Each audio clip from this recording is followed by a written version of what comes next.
What is going on, everybody? Welcome back to another episode of Hutch Coming in Clutch. I'm your host, Hutchison Brown, and today we've got a fantastic show. We are giving it every headline, every fantasy football takeaway from week 5 of the NFL season, looking at waiver wire pickups, buys, sells, holds, headlines from every single NFL game. Let's jump right into it before I get into the show today. Please follow me on Twitter. I'm at HutchisonB_FF. Make sure you subscribe to this podcast wherever you're listening so you'll be notified every single time a new episode does drop. And one thing before we get into the games, just a recap for me on the week. I had a really good week. After the first 4 weeks, struggling a little bit in my start set, coming in clutch or OFudge players of the weeks. 75% hit rate this week. That was great. Like to see that. That's better. Not perfect. Not where it needs to be. I think it could be better, but a better week. That's good to see. And a lot of my tweets looked pretty good after the week was over. So I feel pretty good about that. But anyways, let's look at Thursday Night Football. Rams 23, 49ers 26, overtime, 49ers pull out a win. The busted up San Francisco 49ers, man. They're losing George Kittle. No George Kittle, no Ricky Pearsall, no Juwan Jennings, no Brock Purdy, no Brandon Ayuk. And they pull out a win. Like, just insane stuff, man. Kendrick Bourne came out and absolutely crushed it for them with 100+ yards with Mac Jones. Him and Mac Jones reliving that connection they had in New England together. Kendrick Bourne's definitely worth a pickup off of waivers.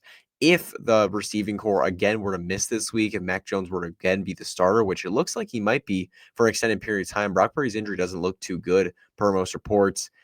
But Kendrick Bourne's worth a desperate flex play for sure. Now, I don't think we're going to see this production again, especially if one of the San Fran receivers comes back soon.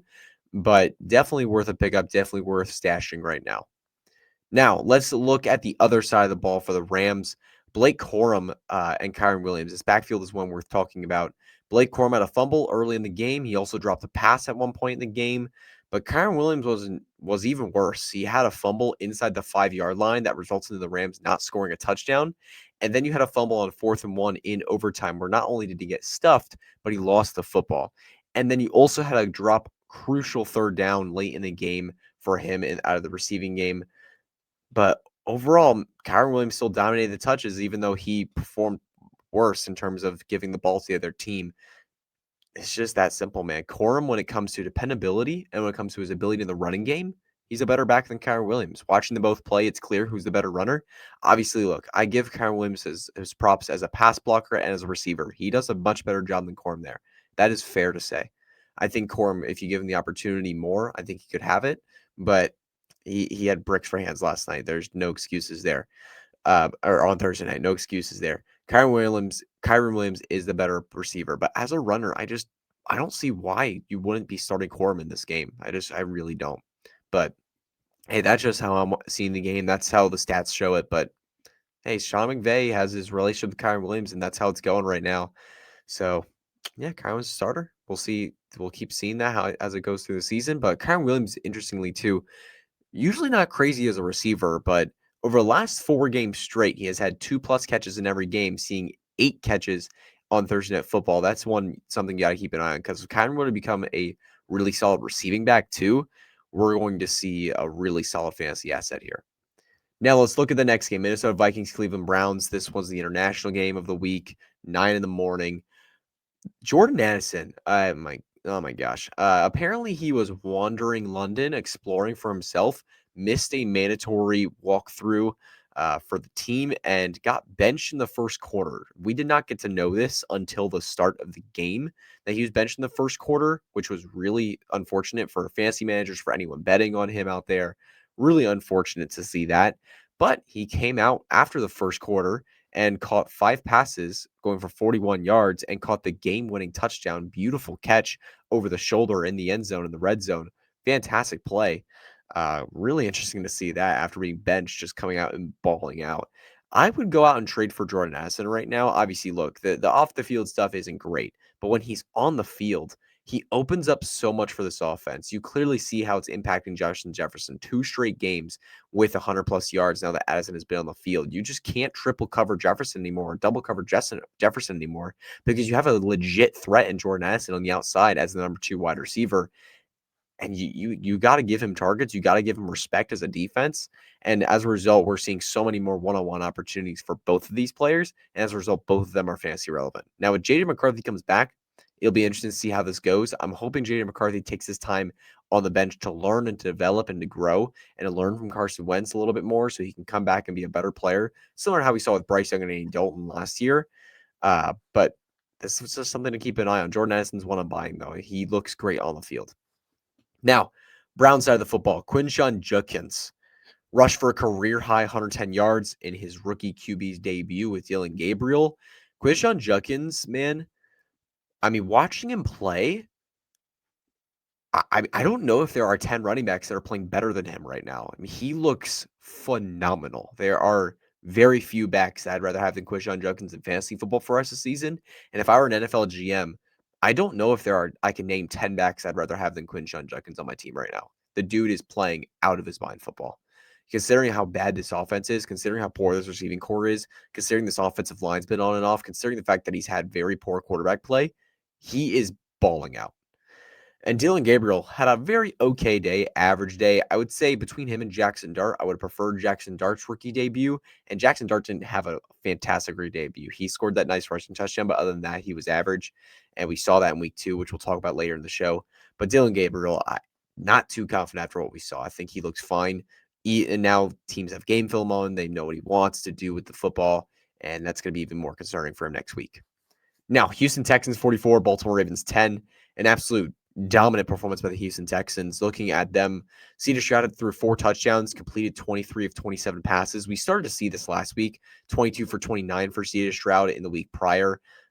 Really good performance by this offense as a whole. But we're starting to see more receivers in this offense get involved too. Woody Marks out of the backfield looks solid. Jalen Noel scored a touchdown. He got his game ball, by the way. Jerry Alexander tries to steal it from him, but Noel got his touchdown ball. And Christian Kirk's been involved. We saw some other players get some targets here and there. Nico Collins, obviously, is the dominant wide receiver 1. It's just overall nice to see a bunch of players get involved here and see CeeDee Stroud really cooking for this offense. Obviously, Baltimore is missing 6 of their all-pro players on defense. So it's really hard to judge this one because this defense is so hurt, so busted up, so easy to compete against. But it's been nice seeing CeeDee Stroud bounce back over the last 2 weeks. I hope this continues the rest of the season for him. And now looking at the Ravens side of the football, again, they're missing so many defensive pieces. Derrick Henry, 15 carries, 33 yards, 65% of the snaps. I'm still at a place where I'm willing to buy Derrick Henry low if you can. He's way too talented of a player, way too good of an asset. And this Ravens defense, while they're injured now, hopefully we can see some health later in the line in the season, in the colder weather, in the winter games. Derrick Henry dominates. So depending on his price, I'm willing to buy low, but it's the price I'm willing to pay is definitely dipping with all these new injuries now. Now, Carolina Panthers 27, Miami Dolphins 24. Bryce Young, a disgusting first half, similar to what we've seen in previous weeks. Disgusting first half, but a major comeback. And he rallied this team in the second half, had a great game in that second half. 198 yards, 2 touchdowns, went 20 of 30. And really solid performance, man, in the back half to get this team to win. But Rico Dowdle, 23 carries, 206 yards and a touchdown, as well as 3 receptions over 20 yards. He is absolutely a pickup off waivers. Get him on the waiver wire this week. He might have just stolen Chuba Hubbard's lead job in this backfield because Hubbard so far this year, he's played very solid football. And look, Rico Dowdle is not going to repeat what he did, but if he is able to show what he showed in Dallas last year in that back half of the season, he is definitely going to compete for some serious touches in this backfield, not just be a number 2. So keep an eye on this backfield. When Chuba Hubbard comes back healthy, we might see a legit competition here for who's the clear-cut RB1 in Carolina. I don't think it's going to be so clear-cut anymore if Dowdle were to play this way. Next week, Dowdle, if Chuba Hubbard's out, is an auto start. He gets, a matchup with the Dallas Cowboys. He was already talking about the locker room post-game in Carolina. Like, he's ready for that matchup, and he's excited. So get Rico Dowdle in your fantasy lineups against Dallas. Now let's look at the the Miami Dolphins side of the football. Jalen Waddle, 14 catches, 252 yards, and 2 touchdowns in his last 2 games without Tyreek Hill. I'm buying high. I mean, he looks fantastic on the football field. He has all year. He's still healthy. That's great. Tua is throwing the ball at a pretty high rate so far this year, and Miami's defense sucks. They're going to have to push the football downfield in Miami, and without Tyreek Hill, Jalen Waddle has seriously stepped up. I'm willing to buy high. There are many that are still really, really suspicious of Jalen Waddle just because the injury history, the disappointment we've seen in fantasy football. You could probably still buy him for wide receiver 2 prices right now, and I'm more than happy to do that. Now, let's talk about Darren Waller. 5 for 79 and 1 on 5 targets after a 3-catch, 2 touchdown game last week. Lovely to see Waller very involved in this offense. With Tyreek Hill gone, there's just so much open opportunity here.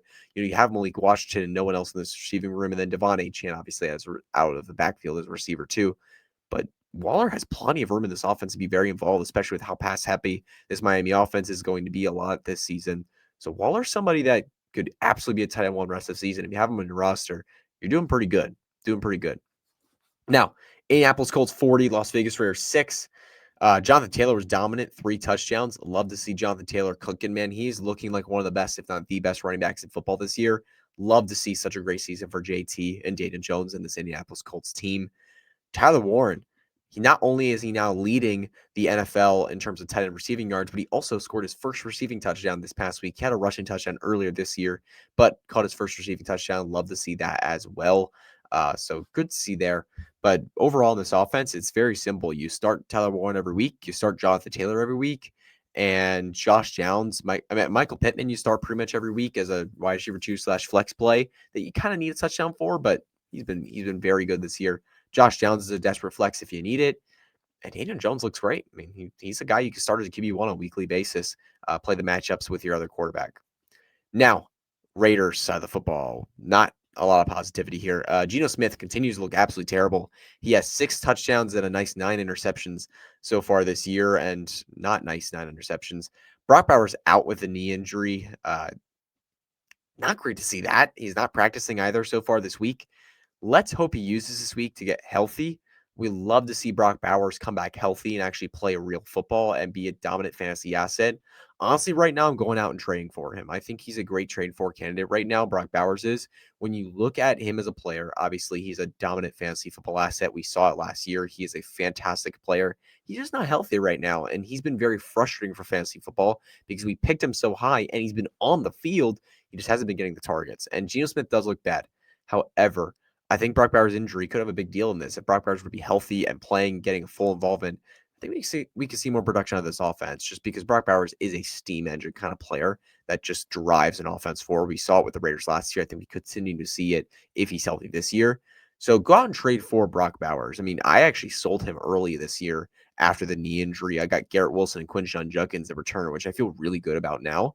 But I'm kind of looking back at that manager saying, I wonder if I could trade for Brock Bowers for less than what I bought him for just a couple weeks ago because it's been rough so far. But go out and trade for him, man. He's a good player. New Orleans Saints 26, New York Giants 14. Jackson Dart fell back to earth a bit for sure. 2 really dangerous picks, a lot of dangerous throws.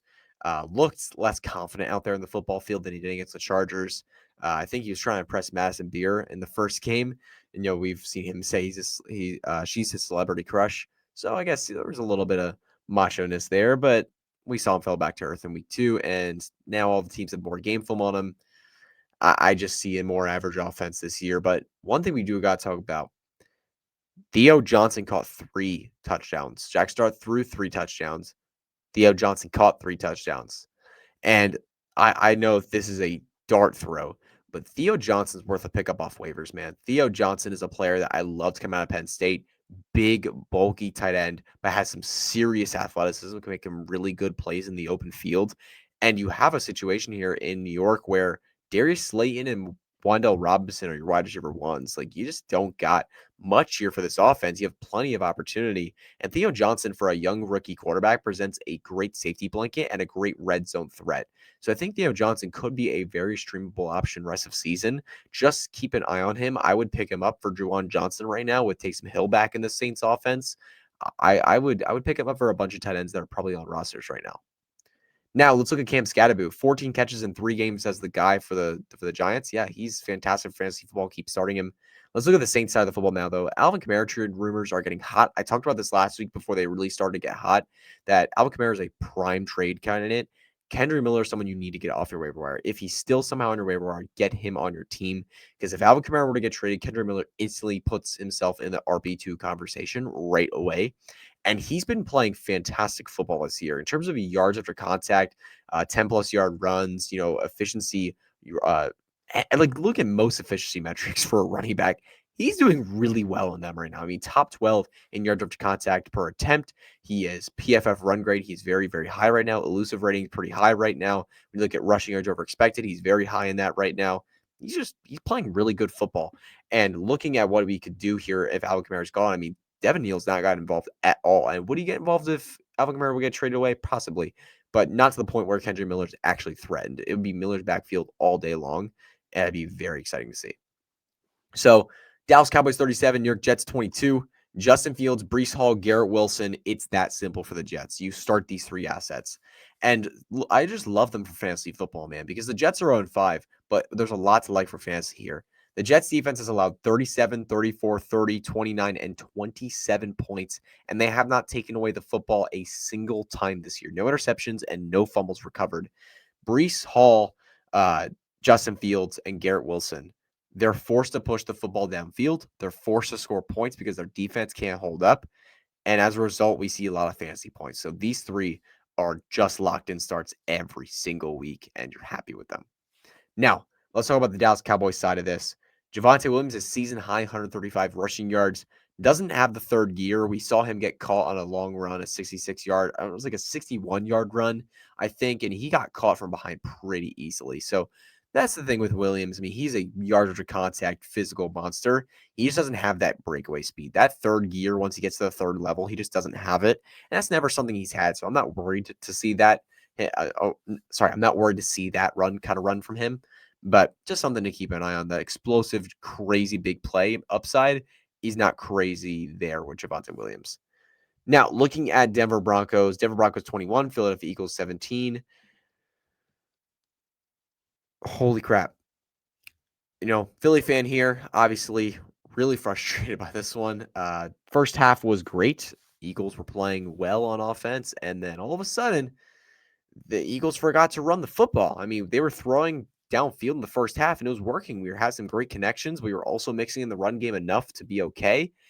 And then all of a sudden, the second half, I mean, we just kept trying to throw downfield, and Denver was like, "We know you're coming, and we're going to stop you," and you keep trying. And they weren't running the football. And Jalen Hurts wasn't running either. This offense was just a disaster in the second half, just like against what was it, last week against the Bucks. I mean, it was just a disaster in the second half. And I just don't know what to say anymore, man. I mean, Saquon Barkley, Jalen Hurts, and A.J. Brown, per most reports, came together and actually had a legit multi-hour conversation. I don't know what it was about. I mean, obviously, it was probably about the offense and its struggles, right? But I don't know specifically what the conclusion was of the conversation. But hopefully, this kind of conversation and dialogue fixes the offense and moves everybody forward. All right, so let's head to the late games. We're starting with the Arizona Cardinals. Like the Eagles fumbled, the Arizona Cardinals fumbled. And by the Arizona Cardinals, I mean Amari DiMercato, 21-6 in the fourth quarter.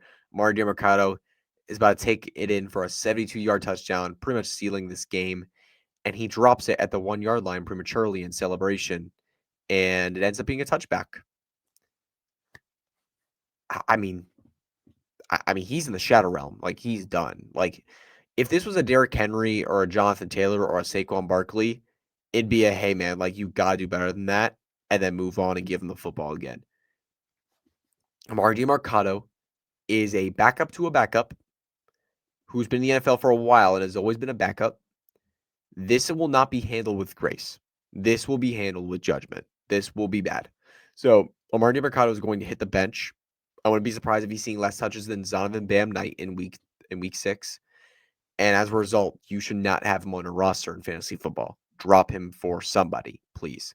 Michael Carter is the starter for this team. Now, looking at the Titans side of the football, Calvin Ridley, man, 10 targets, 5 receptions, 131 yards. Will it continue?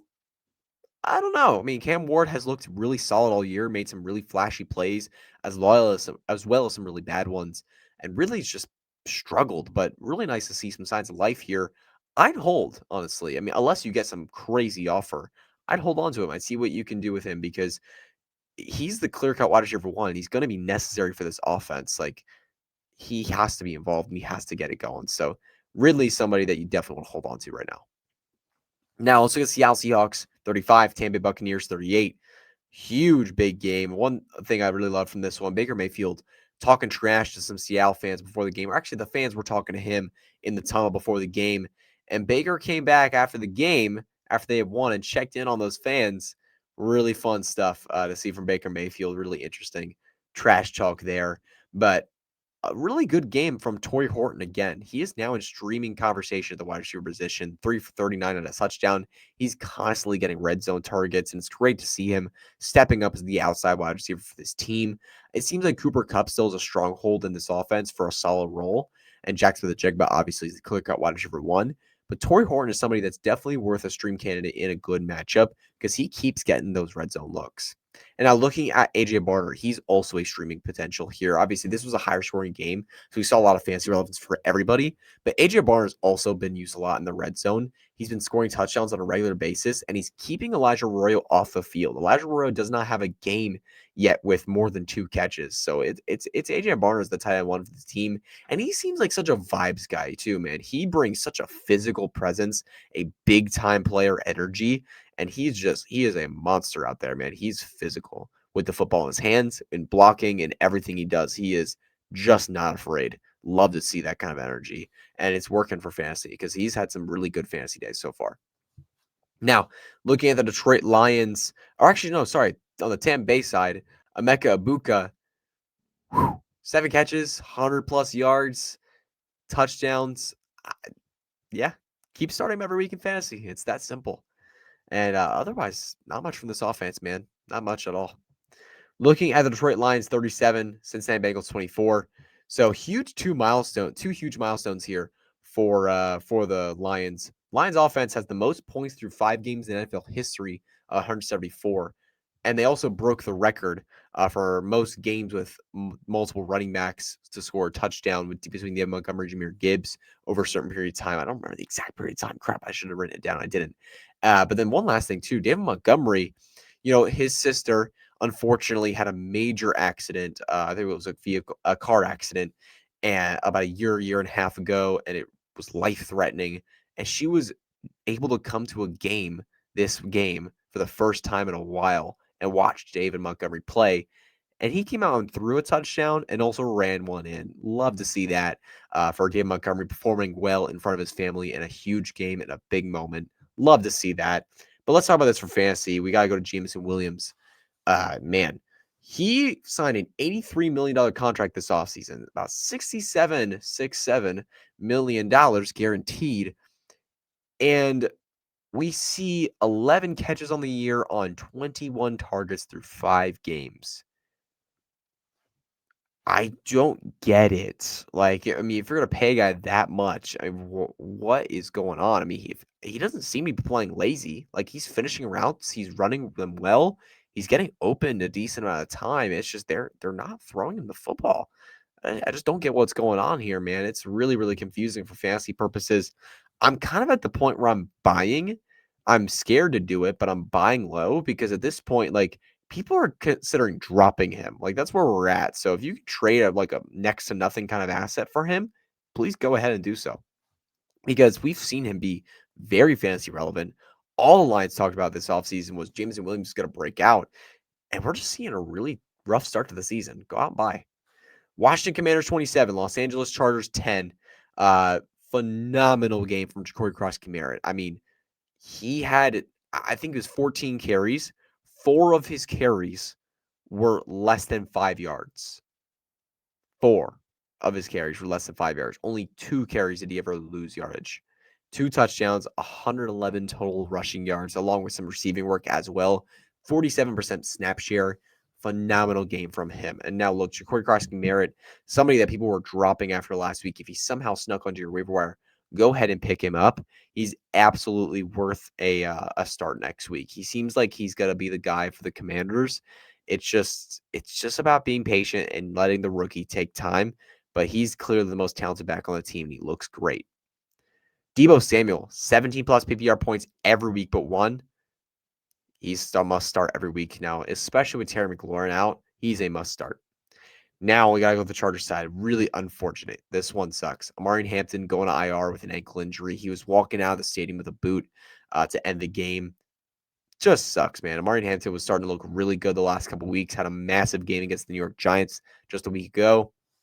Was starting to go on a tear, and unfortunately, we see an injury for him here slow him down. Hopefully, he comes back strong very soon. It's going to be at least 4 weeks, and given the reports of the injury, I think IR is it. I think we're just going to see 4 weeks and he comes back. But for now, Kamani Vidal, Hassan Haskins, which one do we want? I'm going with Kamani Vidal. He's the better athlete, better overall football player. And when you look at what we saw when Hampton went out, it was Kamani Vidal as the lead back for the team. Hassan Haskins could work a little bit more as a pass blocker, and that's scary for Vidal's fantasy value because we could see limited receiving work. However, all in all, I see Vidal as a player that you want in fantasy football as a desperate flex play. He's worth a solid like 10 to 20 fab in your league, or 10 to 20% of your fab in your league. And then Hassan Haskins, like, he's worth a couple bucks, but I'm not throwing a lot of money at him. I'm maybe like 5 to 10.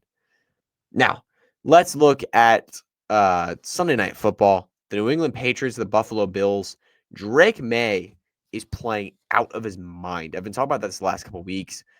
He's playing out of his mind football. I think he looked better than every other quarterback in his class. That's Bo Nix. That's Jaden Daniels. That's Caleb Williams. That's Michael Penix. He looks better than all these guys. I mean, he looks absolutely phenomenal so far this year, completing 70+% of his passes to all like random receivers so far. I mean, it's Demario Douglas, it's Stephon Diggs recovered from an ACL. It's Hunter Henry. Like, he doesn't have a established clear cut wide receiver one. He's just dominating. It looks so fun on the football field. And when you look at this game from Stephon Diggs, he's someone that's really starting to heat up for fantasy purposes. 2 straight games of 100+ yards. And I know this game was a revenge game, so everyone's going to be like, oh, it was just a revenge game. That was what made him do so good. He looks a lot better. And what specifically is good is that he's catching passes downfield. What we saw in the first couple of games, his route tree was incredibly limited to routes within 10 yards of the line of scrimmage. But now we're seeing routes develop more downfield. And it's because he's faster. It's because he's healthier off that ACL. It's because he's feeling more comfortable in this offense. Like, I'm not saying we're going to see 2019, 2020, 2021 Stephon Diggs in Buffalo. But I'm not saying that we're not. Like, he looks really good on the football field, and Drake May is peppering him in targets over the last couple of weeks. I think this is going to continue, and I'm willing to buy high on Stephon Diggs. You could probably still pay up like a flex option for him and get Stephon Diggs in your team. I would absolutely do that right now. Now, let's talk about Ramondre Stevenson. This is one of the stupidest, most frustrating stat lines in all of football this week. 4 carries, 8 yards, a fumble, and 2 touchdowns. If you can't see me, I'm deadpanning. Bro, I'm so done, bro. I hate this New England backfield. Really want TreVeyon Henderson to work out, but it doesn't seem like it's going to. Mike Vrabel had a really scary quote after the game saying, really want to get TreVeyon Henderson going on kick returns. Your 2nd round pick at running back. Let's get him on kick returns. Bro, like, gosh, I thought we might be able to get past the Mike Vrabel doesn't use rookies thing with TreVeyon Henderson just because he was drafted so highly and because he's such a phenomenally talented player and because Ramondre Stevenson has fumbled like 17 times this year. But I guess not. I guess not. For now, TreVeyon Henderson is riding benches, and he should be. And Ramondre Stevenson is potentially start worthy in fantasy football on a week-to-week basis, depending on the matchup. Now, Gibson ACL, he's out for the year. Unfortunately, that one sucked. He came out of the tent crying. Really sucks to see Gibson go out like this. Gibson was a really fun player, especially in Washington, but also in New England at times. Really fun to see that career for him. Really fun because he transferred from wide receiver to running back, coming out of college. He was a late round pick, but a really fun career for Gibson. I'm not saying it's over. I'm talking like it's over. It's not. But this is a really damaging injury to it because he's already on the older side. ACL tear for a backup running back. Just this one sucks. This one really does suck. Hopefully he comes back strong, but I have my doubts. And Gibson, when you look at him now, this backfield is even clear, more cut. Ramondre Stevenson and TreVeyon Henderson, and that gives these guys more opportunity to shine. Now, Monday Night Football to wrap up the show. Kansas City Chiefs 28, Jacksonville Jaguars 31. This game just ended. I'm recording this about 1 a.m. right now. Staying up late. Oh boy, I have school tomorrow. This sucks. But anyways, trade for Travis Hunter is my biggest takeaway on the Jacksonville side of the football. He has made some huge plays in the receiving over the last couple of weeks. He's still only playing like 50-60% of the snaps, but he's making big plays with the opportunity he gets. And Brian Thomas Jr. has been cooking as well the last couple of weeks with a couple nice plays. But Travis Hunter's looking great. And if the Jacksonville Jaguars are a smart franchise, I mean, they're 4-1 so far. Hopefully, they're somewhat of a smart franchise. They will keep using him as a receiver a lot, and he will get very involved. So I'm going to go out and trade for Travis Hunter in fantasy leagues right now. Go buy him. And also for the Chiefs side of the football, let's wrap it up here with the Mahomes Revenge Tour. This is real, dude. The Mahomes Revenge Tour after that loss in the Super Bowl is real. He is currently a top 6 quarterback on the season in fantasy points per game, having multiple explosive weeks. He's passing the football a ton, and he's getting it to his playmakers, man. Even with Xavier Worthy out, even with Rashee Rice out, even with Travis Kelce just sucking, he's been getting the football to playmakers and making it work and dominating for fantasy football. And he's throwing the ball downfield. It's lovely to see, man. Lovely to see Mahomes back in the fantasy football elite conversation. Now, but that's it for the show today. Now, real quick, before we wrap up the show, I want to just really quickly recap waiver wire pickups and buy and sell candidates that I talked about today, just to make sure you have all the names. So first, waiver wire targets: Rico Dowdle, Kendrick Bourne, Kamani Vidal, Michael Carter, AJ Barner, Kendre Miller, Jalen Noel scored a nice touchdown this past week, Torrey Horton, Evan Ingram, who really started to heat up against the Eagles and in the past week as well. And then Keaton Mitchell, who got some touches for Baltimore. Those are the names I really want you to target on waivers this week. And then at buy targets, these are guys I'll talked about throughout the show: Jameson Williams, Travis Hunter, Jordan Addison, Jalen Waddle, and Brock Bowers. And a sell candidate is Ladd McConkey. This one I didn't talk about on the show. I think I missed it in my notes, but he scored a touchdown this past week, ended up with 15 fantasy points. And I see the vibes are high for Ladd McConkey. And like, while I get it, he had 5 catches for 39 yards, guys, and a touchdown. Like, this isn't a game that we should be freaking out excited over, especially against a Washington Commanders defense that have been terrible against the slot in a pass happy matchup where they were down a lot in this game. They had to throw the football. Like, Quentin Johnston's wide receiver 1, and Keenan Allen is not going away. Like, Ladd McConkey is just in trouble. It's that simple. And he's a very talented player, but there's just not enough. And this is another one of those games where it was 5 for 39. He got saved by a touchdown. If you can sell that to somebody, go ahead and do it, because Quentin Johnston and Keenan Allen are the red zone guys. Ladd McConkey's barely seeing red zone targets this year. He's not going to be a guy that consistently scores touchdowns. So as a result, for fantasy purposes, I am selling this game. Now, without further ado, before I outro this podcast today, please follow me on Twitter. I'm at HutchsonB_FF. Make sure you subscribe to this podcast wherever you're listening, so you'll be notified every single time a new episode does drop. And don't forget, check me out over at Football Guys. Make sure you subscribe to everything going on over there on the site. Fantastic stuff going on to help you win your fantasy football leagues. So that's it for me. Thank you all for listening to this episode. We'll see you all on Thursday with my Coming to Clutch Show Fudge Players of the Week, injury updates, bye week updates. We're going to bring on Dave Kluge from Football Guys for the over-under segment. Going to be a great time. Make sure you check us out on Thursday. We'll see you all on that episode. See ya.